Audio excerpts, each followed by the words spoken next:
نحمده ونصلي على رسوله الكريم اما بعد فاعوذ باللہ من الشیطان الرجیم بسم اللہ الرحمن الرحیم۔ حضرت محمد صلی اللہ علیہ وسلم نے فرمایا، چلتے پھرتے یہ چوٹی تسبیح دل میں پڑھا کرو، اللہ بہت خوش ہوگا، نصیب میں دولت ہی دولت لکھ دے گا۔ ناظرین، اللہ تبارک و تعالی نے انسان کو بے شمار نعمتوں سے نوازا ہے، اور اگر وہ ان نعمتوں کو شمار کرنا چاہے تو شمار بھی نہیں کر سکتا۔ اللہ تبارک و تعالی کا ارشاد ہے، اور اس نے تمہیں ہر چیز جو تم نے مانگی اس سے، اور اگر تم شمار کرو اللہ کی نعمت کو تو شمار نہیں کر سکو گے، اسے بے شک انسان یقیناً بڑا ظالم، بہت ناشکرا ہے۔ ناظرین، ان آیت مبارکہ سے یہ بات معلوم ہوتی ہے کہ جب انسان اللہ تبارک و تعالی سے کوئی چیز طلب کرتا ہے تو اس کو اللہ تبارک و تعالی جہاں وہ چیز عطا فرما دیتے ہیں، وہیں پر انسان کو بغیر مانگے بھی اللہ تبارک و تعالی نے بے شمار نعمتیں عطا فرمائی ہیں۔ لیکن ان نعمتوں کے حصول کے باوجود انسان بڑی تعداد ظلم اور ناشکری کے راستے پر ہی چلتی رہتی ہے۔ اسی طرح اللہ تبارک و تعالی نے ارشاد فرمایا، تو تم اپنے رب کی کون کون سی نعمتوں کو جھٹلاؤ گے۔ ایک اور جگہ ارشاد باری تعالی ہے، اور جو تمہارے پاس کوئی نعمت ہے تو وہ اللہ کی طرف سے ہے، پھر جب پہنچے تمہیں کوئی تکلیف تو اسی کی طرف تم آہوزاری کرتے ہو، پھر جب وہ دور کر دیتا ہے تم سے تکلیف کو تو اچانک ایک گروہ تم میں سے اپنے رب کے ساتھ شریک بنانے لگتے ہیں تاکہ وہ ناشکری کرے ان نعمتوں کی جو ہم نے انہیں دیں، سو تم فائدہ اٹھا لو، بس عنقریب تم جان لوگے۔ ناظرین، ان آیت مبارکہ سے بھی یہ معلوم ہوتا ہے کہ انسان کو جملہ نعمتیں اللہ تبارک و تعالی ہی کی طرف سے حاصل ہوتی ہیں، اور اللہ تبارک و تعالی ہی اس کی تمام تکلیفوں کو دور بھی فرماتے ہیں، لیکن انسانوں کی ایک بڑی تعداد اللہ تبارک و تعالی کی نعمتوں کی ناشکری کرتی رہتی ہے۔ قرآن مجید کے مطالعے سے یہ بات معلوم ہوتی ہے کہ اللہ تبارک و تعالی ناشکری پر ناراض ہوتے ہیں اور شکر گزاری پر اپنی نعمتوں کو بڑھا دیتے ہیں۔ ارشاد باری تعالی ہے، اور اگر تم ناشکری کرو گے تو بلا شبہ میرا عذاب یقیناً بہت ہی سخت ہے۔ محترم ناظرین، جو شخص طلوع آفتاب سے لے کر رات تک یہ چھوٹی سی تسبیح دل میں پڑھتا رہے گا تو اللہ تبارک و تعالی اس سے بہت خوش ہوگا اور اسے وہ سب کچھ نوازے گا جس کی وہ خواہش رکھتا ہے۔ یہ عمل بہت آسان سا عمل ہے، معجزات کو دیکھنے والا عمل ہے۔ یہی وہ خاص عمل ہے جو دولت کو فوری طور پر غیبی طریقے سے آپ کے پاس لانے والا عمل ہے۔ ایسا عمل ہے کہ ایک دن لوگوں نے یہ وظیفہ پڑھا اور صبح رزق کی دولت سے مالا مال ہو گئے، گھر میں کاروبار میں دولت کی ریل پیل ہو گئی، دولت کی برسات صبح سے ان کی زندگی میں ہونا شروع ہو گئی، دولت کی طوفانی بارش برس رہی ہے۔ پورے دن کسی بھی وقت یہ وظیفہ پڑھ کے صبح دیکھنا چاہتے ہو تو 5 منٹ کا یہ عمل کر کے آپ لوگ دیکھ لینا۔ تقدیر کے اگر بند تالے نہ کھل جائیں تو پھر مجھے کہنا، تقدیر ایسے کھلے گی کہ آپ لوگ خود مجھے کہو گے کہ ہمارا یہ مسئلہ تھا، پیسوں کا مسئلہ تھا، رشتوں کا مسئلہ تھا، تکلیف کا تھا، گھریلو جھگڑوں کا تھا، یا اس کے علاوہ چاہے جو بھی مسئلہ تھا وہ حل ہو گیا ہے۔ آج کا یہ عمل بہت ہی طاقتور عمل ہے، بے شک خود آزما کے دیکھ لو۔ آپ خود یہ عمل ایک مرتبہ کر کے دیکھو، اپنی آنکھوں سے معجزات ہوتے ہوئے دیکھنا، اپنی آنکھوں سے دیکھنا ڈھیروں رزق دولت کو آتے ہوئے۔ جس کسی بہن بھائی کو یہ وظیفہ بتایا اس کی زندگی میں پیسہ تو بے حساب آیا، لیکن پھر اس پیسے میں اتنی خیر و برکت، فضیلت اور وسعت پیدا ہوئی کہ وہ پیسہ واپس گیا ہی نہیں۔ ناظرین، ایسے تو آپ لوگوں نے کوئی نہ کوئی عمل یا کوئی نہ کوئی وظیفہ لازمی کیا ہوگا، آپ کو پیسے ملے ہوں گے، یہ نہیں کہہ رہا کہ نہیں ملے ہوں گے، آپ نے محنت اور کامل یقین سے کیا ہوگا تو آپ کو پیسے بھی ضرور ملے ہوں گے، لیکن پھر کچھ وقت کے بعد جیسے ہفتے یا مہینے 2 مہینے بعد ختم ہو گئے ہوں گے۔ تو یہ وہ وظیفہ ہے کہ پیسہ اگر ایک مرتبہ آپ کے پاس آ جائے گا تو پھر جانے کا نام ہی نہیں لے گا۔ اس پیسے میں انشاءاللہ خوب خیر و برکت ہوگی، پیسوں کو آپ سے محبت ہو جائے گی۔ یہ سمجھ لیں کہ پیسہ آپ پر عاشق اور مہربان ہو جائے گا۔ دولت کا اور پیسوں کا یہ بادشاہ عمل ہے، یہ بادشاہ وظیفہ ہے۔ اپنی زندگی میں جو بھائی بہن کہتے ہیں کہ ہمیں ڈھیروں پیسہ چاہیے، غیبی مال و دولت چاہیے، فوری ڈھیروں رزق چاہیے، وہ کہتے ہیں کہ اگر تو ہم صبح کو یہ وظیفہ پڑھیں تو پھر شام کو رزق مل جائے، رات کو پڑھیں تو صبح سے پہلے مل جائے۔ تو یہ وظیفہ آج ان تمام لوگوں کے لیے ہے جو ہمیشہ ایک شکایت کرتے رہتے ہیں کہ ہماری مالی پریشانی ختم نہیں ہو رہی، مالی مشکلات ختم ہونے کا نام نہیں لے رہی۔ شوہر ہے وہ دہاڑی لگاتا ہے، دہاڑی بھی کبھی لگتی ہے تو کبھی نہیں لگتی، اگر جس دن لگ جائے تو 4 پیسے لے آتا ہے، اور وہ اتنے ہوتے ہیں کہ ایک وقت کا کھانا ہے تو دوسرے وقت بھوکے سو جانا ہے۔ تنگدستی ہے، فاقے، غربت، لاچاری ہے، رزق کی اور پیسوں کی کمی ہے، ان سب لوگوں کے لیے آج کا یہ وظیفہ ایک تحفہ ہے۔ ناظرین، آپ لوگوں کے لیے دعا مانگ رہا ہوں، آپ سب لوگ میرے ساتھ سچے دل سے آمین ضرور کہیے گا، آپ لوگوں کی تنگدستیوں اور مشکلات کے لیے، کیونکہ یہ آمین کئی لوگ ایک ساتھ جب آمین کہتے ہیں،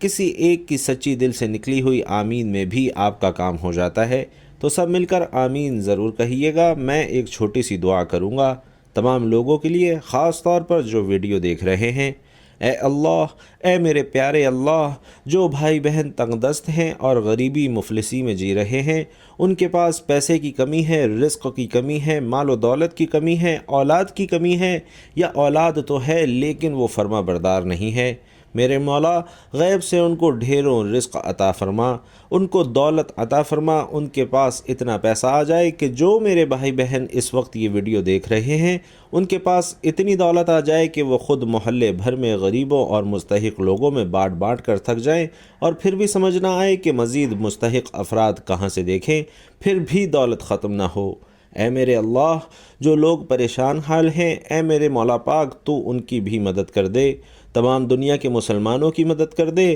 آمین یا رب العالمین۔ اے اللہ، ہم نے جو کچھ بھی مانگا ہے وہ سب کچھ ہمیں اپنے فضل و کرم سے عطا کر دے، اور جو نہیں بھی مانگ سکے وہ بھی ہمیں عطا کر دے، آمین یا رب العالمین۔ میرے بھائیو بہنوں، آمین لازمی کہیے گا۔ ناظرین، یہ وظیفہ آپ نے اللہ پر پورا یقین اور اپنے اللہ سے امید رکھتے ہوئے کرنا ہے، کسی بھی صورت آپ کو مایوس نہیں ہونا، کیونکہ اچھے اور برے حالات ہمیشہ کے لیے نہیں ہوتے، اس لیے آپ نے نا امیدی کا شکار نہیں ہونا، کیونکہ زندگی بھی عجیب ہے، کبھی کبھی یہ اتنی خوبصورت لگتی ہے کہ جی چاہتا ہے کہ ہمارا ناطہ ہمیشہ کے لیے زندگی سے جڑا رہے، کبھی بھی یہ ناطہ نہ ٹوٹے، اور کبھی جب زندگی ہماری امیدیں اور توقعات پورا کرنے میں ناکام رہتی ہے تو دل کرتا ہے کہ کاش یہ زندگی جلد ختم ہو جائے، مگر حقیقت یہ ہے کہ دکھ اور درد میں وقت طویل سے طویل تر ہوتا جاتا ہے، اسی طویل سفر سے انسان ہار کر مایوسی کا شکار ہو جاتا ہے، اور انسان خود بھی نہیں سمجھ پاتا کہ آخر اس ساری صورتحال سے نمٹا کیسے جائے۔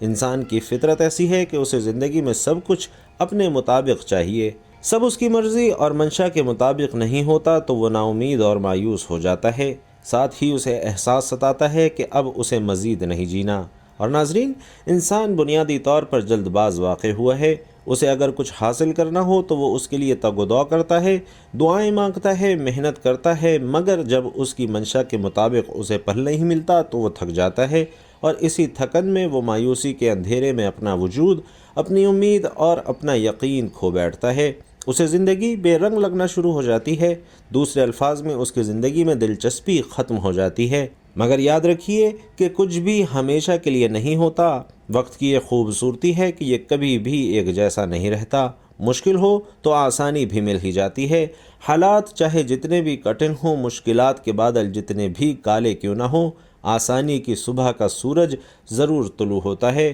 نہ دکھ سدا رہتا ہے نہ سکھ سدا رہتا ہے، ایسے ہی ناکامی اور کامیابی بھی ہمیشہ کے لیے نہیں ہے۔ اس لیے سب سے اہم بات یہ ہے کہ انسان کو کبھی بھی مایوس نہیں ہونا چاہیے، بلکہ مشکلات کے آنے پر مایوسی کے اندھیروں میں بھی امید اور یقین کا چراغ جلاتے رکھنا چاہیے، کیونکہ اگر انسان مایوسی کے اندھیرے میں امید کا چراغ جلاتا ہے تو اس کی روشنی انسان کے وجود کو منور کر دیتی ہے، اس روشنی سے انسان باطنی اور ظاہری طریقے سے مزید مضبوط ہو جاتا ہے، وہ سمجھ جاتا ہے کہ یہ ناکامیاں اور مشکل وقت سب عارضی ہے، وہ اس حقیقت سے آشنا ہو جاتا ہے کہ یہ زوال، یہ مشکلات سب انسان کی ہمت کو جانچنے کے لیے قدرت نے پیمانے بنا رکھے ہیں، کیونکہ یہ بھی حقیقت ہے کہ انسان اپنی فتح اور کامیابی سے اتنا مضبوط نہیں ہوتا جتنا وہ اپنے زوال اور ناکامی سے مضبوط ہوتا ہے۔ حقیقت میں مشکل اور نامساعد حالات میں انسان کو اپنی خود کی پہچان ہوتی ہے، اور اسی عمل میں اسے اپنے وجود کا ادراک ہوتا ہے۔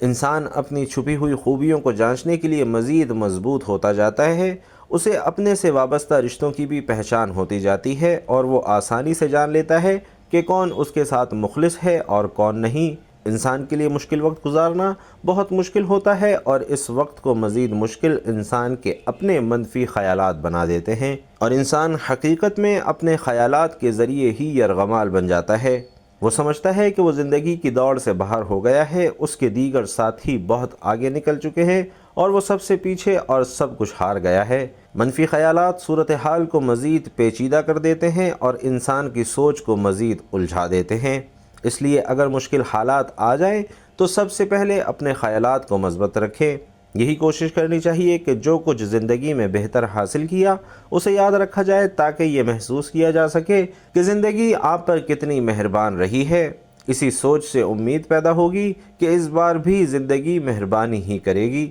ساتھ میں یہ سوچ بھی مضبوط رکھنی چاہیے کہ ہر طوفان آپ کی زندگی کو تباہ کرنے کے لیے نہیں آتا، بلکہ کچھ طوفان آپ کے راستے صاف کرنے کے لیے بھی آتے ہیں۔ امید کے ساتھ یقین بھی ہونا چاہیے کہ جس رب نے اس دنیا میں بھیجا ہے وہ کبھی بھی ہم سے غافل نہیں ہوتا۔ رب نے قرآن میں بھی انسان سے کچھ وعدے کیے ہیں اور بے شک اس کے سب وعدے سچ ہیں۔ قرآن پاک میں ہے کہ ہر مشکل کے بعد آسانی ہے، پھر فرمایا کہ انسان کی ہمت سے زیادہ اس پر بوجھ نہیں ڈالا جاتا۔ اس لیے انسان جب امید اور یقین کا دامن تھام لیتا ہے تو یہ احساس اس کے وجود میں گھر کر جاتا ہے کہ امید اور یقین ہی وہ واحد سہارے ہیں جن کے ذریعے وہ اپنی مشکل اور ناپسندیدہ حالات سے نبرد آزما ہو سکتا ہے۔ حقیقت میں امید اور یقین کا چراغ بہت ہی خوبصورت اور قیمتی چیز ہے۔ یقین جانیے، یہ چراغ ایسا ہے جو کسی بھی مردہ وجود اور بے جان خواہشات کے اندر ایک نئی روح پھونک دیتا ہے۔ اس چراغ کی روشنی اتنی خوبصورت اور معطر ہے کہ انسان اس کی خوشبو سے خود کو پرنور محسوس کرتا ہے، کیونکہ اس کی روشنی اپنے اندر ایک خاص جادوئی طاقت رکھتی ہے، اور اسی جادوئی طاقت کے ذریعے انسان کی سب مایوسی اور پریشانی ختم ہو جاتی ہے۔ اس لیے مشکل حالات کو اپنے رویے سے مشکل ترین نہ بنائیں، بلکہ امید اور یقین کو تھام کر رکھیں گے تو ہر مشکل سفر بآسانی طے کر سکیں گے۔ قرآن پاک میں ارشاد ہے، تم فرماؤ اے میرے وہ بندو جنہوں نے اپنی جانوں پر زیادتی کی، اللہ کی رحمت سے نا امید نہ ہو، بے شک اللہ سب گناہ بخش دیتا ہے، بے شک وہی بخشنے والا مہربان ہے۔ ناظرین، اس میں اللہ تعالیٰ نے بندوں پر اپنی کامل رحمت، فضل اور احسان کا بیان فرمایا ہے۔ چنانچہ ارشاد فرمایا کہ اے حبیب صلی اللہ علیہ وسلم آپ فرما دیں کہ اللہ رب العزت فرماتا ہے کہ اے میرے وہ بندو جنہوں نے کفر اور گناہوں میں مبتلا ہو کر اپنی جانوں پر زیادتی کی، تم اللہ کی رحمت سے مایوس نہ ہونا اور یہ خیال نہ کرنا کہ ایمان قبول کر لینے کے بعد سابقہ کفر اور شرک پر تمہارا مواخذہ ہوگا۔ بے شک اللہ اس کے سب گناہ بخش دیتا ہے جو اپنے کفر سے باز آئے اور اپنے گناہوں سے سچی توبہ کر لے، بے شک وہی گناہوں پر پردہ ڈال کر بخشنے والا اور مصیبتوں کو دور کر کے مہربانی فرمانے والا ہے۔ اس آیت کے شان نزول کے بارے میں متعدد روایات ہیں، اور ان میں سے ایک یہ ہے کہ حضرت عبداللہ بن عباس رضی اللہ تعالی عنہ فرماتے ہیں کہ مشرکوں کے کچھ آدمیوں نے بارہا قتل اور زنا کا ارتکاب کیا تھا۔ یہ لوگ نبی کریم صلی اللہ علیہ وسلم کی بارگاہ میں حاضر ہوئے اور کہنے لگے کہ جو کچھ آپ فرماتے ہیں وہ باتیں تو بہت اچھی ہیں، لیکن ہمیں یہ تو معلوم ہو جائے کہ کیا ہمارے اتنے سارے گناہوں کا کفارہ ہو سکتا ہے۔ اس پر یہ آیت نازل ہوئی، اور وہ جو اللہ کے ساتھ کسی دوسرے معبود کی عبادت نہیں کرتے اور اس جان کو ناحق قتل نہیں کرتے جسے اللہ نے حرام فرمایا ہے، اور بدکاری نہیں کرتے۔ اور یہ آیت نازل ہوئی کہ تم فرماؤ اے میرے وہ بندو جنہوں نے اپنی جانوں پر زیادتی کی، اللہ کی رحمت سے مایوس نہ ہونا۔ اس لیے ہمیں اللہ کی رحمت اور مغفرت سے مایوس نہیں ہونا چاہیے۔ ناظرین، اس آیت سے معلوم ہوا کہ بندے سے اگرچہ بڑے بڑے اور بے شمار گناہ بھی صادر ہوئے ہوں، پھر بھی اسے اللہ کی رحمت اور مغفرت سے مایوس نہیں ہونا چاہیے، کیونکہ اللہ کی رحمت بے انتہا وسیع ہے، اور اس کی بارگاہ میں توبہ کی قبولیت کا دروازہ تب تک کھلا ہے جب تک بندہ اپنی موت کے وقت غرغرہ کی حالت کو نہیں پہنچ جاتا۔ اس وقت سے پہلے بندہ جب بھی اللہ کی بارگاہ میں اپنے گناہوں سے سچی توبہ کر لے تو اللہ اپنے فضل اور رحمت سے اس کی توبہ قبول کرتے ہیں اور اس کے سب گناہوں کو معاف فرما دیتے ہیں۔ اللہ کی رحمت اور مغفرت کی تو کیا بات ہے، چنانچہ حضرت انس بن مالک رضی اللہ تعالی عنہ سے روایت ہے کہ نبی علیہ الصلاۃ والسلام نے فرمایا کہ اللہ ارشاد فرماتا ہے، اے انسان، جب تک تو مجھ سے دعا کرتا رہے گا اور امید رکھتا رہے گا میں تیرے گناہ بخشتا رہوں گا، چاہے تجھ میں کتنے ہی گناہ ہوں، مجھے کوئی پرواہ نہیں۔ اے انسان اگر تیرے گناہ آسمان تک پہنچ جائیں پھر تو بخشش مانگے تو میں بخش دوں گا، مجھے کوئی پرواہ نہیں۔ اے انسان اگر تو زمین بھر گناہ بھی میرے پاس لے کر آئے لیکن تو نے شرک نہ کیا ہو تو میں تمہیں اس کے برابر بخش دوں گا۔ تو ناظرین، وقت کی نزاکت کو مد نظر رکھتے ہوئے اب ہم وظیفے کی طرف چلتے ہیں۔ کوئی بھی وظیفہ شروع کرنے سے پہلے درود پاک لازمی پڑھا کریں، کیونکہ درود پاک پڑھنے کی بہت سی فضیلت اور برکات ہیں۔ درود پاک پڑھتے رہنے سے انسان کی دنیا اور آخرت دونوں سنور جاتے ہیں۔ تو سب سے پہلے 11 مرتبہ درود پاک پڑھنا ہے۔ درود ابراہیمی جو نماز کے اندر بھی پڑھا جاتا ہے وہ درود پاک پڑھ لیں، اور درود پاک پڑھنے کے بعد آپ نے دعائے یونس سورۃ الانبیاء آیت نمبر 87 ہے، لا الہ الا انت سبحانک انی کنت من الظالمین، اس کو آپ نے 33 مرتبہ پڑھنے کے بعد اللہ تعالیٰ کے 2 نام یا غنیو یا مغنیو اس کی ایک تسبیح مکمل پڑھنی ہے، 100 دانوں والی، اور دونوں ناموں کو ملا کر پڑھنا ہے۔ اس کے بعد 7 مرتبہ سورۃ الکوثر پڑھنی ہے، انا اعطیناک الکوثر فصل لربک وانحر ان شانئک هو الابتر، اور آخر میں پھر 11 مرتبہ درود پاک پڑھ کر دعا مانگ لینی ہے، اور کوشش کریں کہ چلتے پھرتے جب بھی آپ کو وقت ملے سورۃ الکوثر کا ورد کرتے رہا کریں۔ یہ عمل آپ نے کرنا ہے، دیکھنا کیسے اللہ آپ کے نصیبوں کو کھول دے گا، آپ کے رزق کے بند دروازوں کو کھول دے گا۔ اللہ آپ کو وہاں سے رزق عطا کرے گا جہاں سے آپ کا تصور بھی نہیں ہوگا، اور یہ قرآن کا فیصلہ ہے کہ اللہ پاک جب رزق دینے پر آتا ہے تو وہاں سے رزق ملتا ہے جہاں آپ گمان بھی نہیں کر سکتے۔ یہ قرآن کہتا ہے، تو اس لیے اللہ ایک طاقت کا نام ہے، پوری کائنات کا خالق، مالک اور رازق ہے۔ اللہ وہ ہے جس نے ہم سب کو بنایا ہے۔ یہ طاقت ہے میرے اللہ کی کہ آدم علیہ السلام سے لے کر کائنات تک کو بنایا 18,000 مخلوقات ہیں۔ اس کائنات میں 18,000 مخلوقات ہیں، اور ساری مخلوقات میں سے سب سے افضل، سب سے اعلیٰ مخلوق انسان ہے۔ شان رتبے کے لحاظ سے، عزت کے لحاظ سے اس کی قدر و قیمت ہے، اور اللہ کو سب سے زیادہ پیار اپنے اس بندوں سے ہے، تو آپ کو بھی پیار ہونا چاہیے، آپ کو بھی محبت ہونی چاہیے، آپ کو بھی اپنے اللہ سے عشق ہونا چاہیے۔ دنیا میں ایک دوسرے سے لوگ کرتے ہیں، یہ جھوٹا عشق ہے، اصل وہ ہے جس سے منزل ملتی ہے۔ ایک روایت میں ہے کہ ایک شخص جس نے کبھی کوئی نیک کام نہیں کیا تھا، موت کے وقت اپنے گھر والوں سے کہا کہ جب میں مر جاؤں تو مجھے جلا دینا، پھر آدھی راکھ جنگل میں اڑا دینا اور آدھی سمندر میں بہا دینا۔ ناظرین، اگرچہ اس شخص کی وصیت غلط تھی، مگر اللہ نے اس خوف کی وجہ سے اسے بخش دیا جو اسے قیامت کے دن اللہ کے سامنے کھڑے ہونے سے تھا۔ پس اللہ سے خوف کھانا اللہ کی رحمت کو متوجہ کرتا ہے۔ تو ناظرین، آپ نے بھی اپنے رب پر توکل کرتے ہوئے یہ عمل کرنا ہے۔ یہ ایک ایسا عمل ہے، ایسا وظیفہ ہے جس سے گھر کے اندر رزق کی فراوانی ہو جاتی ہے، اتنا رزق ملے گا انشاءاللہ نصیب بدل جائے گا، اور یہ آزمودہ وظیفہ بتا رہا ہوں۔ اور ناظرین، اگر اللہ کے نام پر صدقہ کر دیا جائے اچھی اور پیاری چیز کا، تو کیا یہ ممکن ہے کہ پھر اللہ کی مدد نہ آئے؟ اصل صدقہ وہی ہوتا ہے جو اچھی چیز کا ہو، اصل صدقہ وہی ہوتا ہے۔ اللہ تو آپ کے دلوں کے حالات جانتا ہے، بس دل کے اندر کیا ہے۔ اگر دل کے اندر اچھائی ہوگی، خلوص محبت ہوگا، اخلاص ہوگا، تو فیصلے تو اس پر ہوں گے اور تو کسی چیز پر نہیں ہوں گے۔ تو میٹھی چیز اور وہ چیز جس پر آپ کی محنت ہو، آپ بھی یقیناً کرتے ہوں گے۔ صدقے میں میٹھی چیز سے مراد یہ ہوتا ہے کہ آپ چینی بھی دے سکتے ہیں، اس کے علاوہ اور بھی کافی چیزیں ہیں، دکانوں سے مل جاتی ہیں، تو آپ نے ان میں سے بھی کوئی چیز لے لینی ہے، لیکن اس میں یہ ہوگا کہ اگر سب سے اچھی چیز دو گے تو اس کا نتیجہ بھی اچھا ملے گا۔ یہ صدقہ اللہ کے راستے پر دینا ہوتا ہے۔ اگر تم اپنے بچوں کے لیے اچھی چیز کا انتخاب کرتے ہو، تو کیا یہ ممکن نہیں کہ اگر آپ کسی کو کوئی چیز دینا چاہیں تو وہ اچھی نہ ہو؟ دل تو مطمئن ہونا چاہیے کہ میں اچھی چیز دے رہا ہوں۔ اگر آپ کا دل مطمئن ہوگا اور آپ کو یقین ہوگا کہ میں اچھی چیز دے رہا ہوں، تو ہی زیادہ مؤثر ہوگی اور تبھی زیادہ اچھا نتیجہ ملے گا اور وظیفہ بہترین اثر انداز ہوگا، کیونکہ اگر جان اور مال لگے تو پھر قدر بھی ہوتی ہے، اس کی عزت بھی ہوتی ہے، اس کے دل کے اندر بھی کچھ نہ کچھ احساسات ہوتے ہیں۔ اگر عام ہی چیز ہو،